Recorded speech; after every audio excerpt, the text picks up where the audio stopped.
రాగాత్మకం విధి అంటే రజో రాగాత్మకం విధి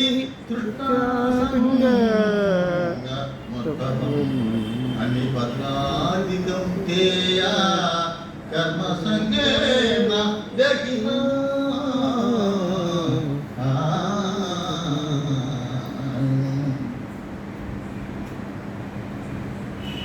రజో రాగాత్మకం. రాగం అంటే ఏంటి? ప్రేమ అటువంటి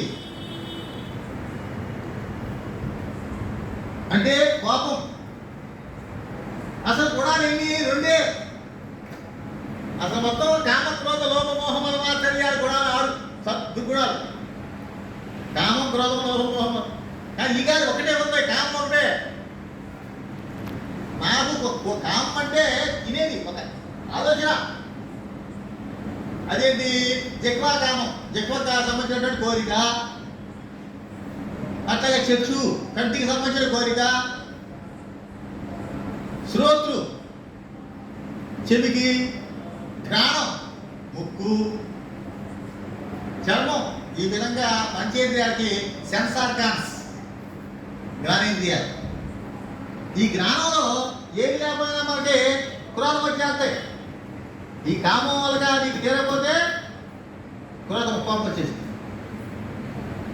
ఈ జ్ఞాని తీరాలంటే మనం ఏం చేయాలి? లోభాన్ని పొందుతాం తినకుండా. అట్లాగే ఉంచేసి లోభాన్ని. ఒక్కోసారి దాని తీరడం వల్ల మోహానికి వెళ్తాం, భ్రమలోకి వెళ్ళిపోతాం. అది కోపం వచ్చేస్తుంది. కామం వచ్చేది, కామం సరిపోతే మదం, గర్వం వచ్చేస్తుంది. నా మాట ఏంటా? క్రోధం వచ్చేస్తుంది.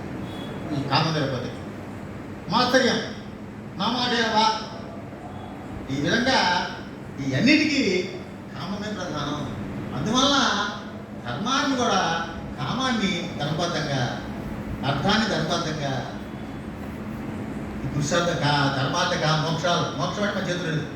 ధర్మాన్ని ధర్మ ప్రకారంగా కామం, ధర్మబద్ధంగా అర్థం, ఇది చేయాలి. అప్పుడు 4వది తురీయమైనటువంటి మోక్షం లభిస్తుంది. మోక్షం మన చేతులు లేదుగా. మోక్షం అంటే విడుదల. ఈ శరీరం నుంచి దేహాంతర ప్రాప్తి. రాగాత్మకం. అది రజోగుణము రాగాత్మకము. అది కామము ఆసక్తుల నుండి ఉత్పన్నమగున ఎరును. ఇది జీవాత్మ కర్మల యొక్క కర్మఫలము యొక్కయు సాంగత్యము బంధించును.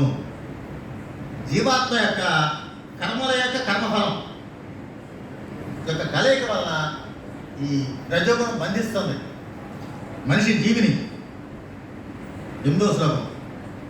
తమస్య జ్ఞానం విద్ధి మోహనం సర్వదేహినాం ప్రమాదాలస్య నిద్ర.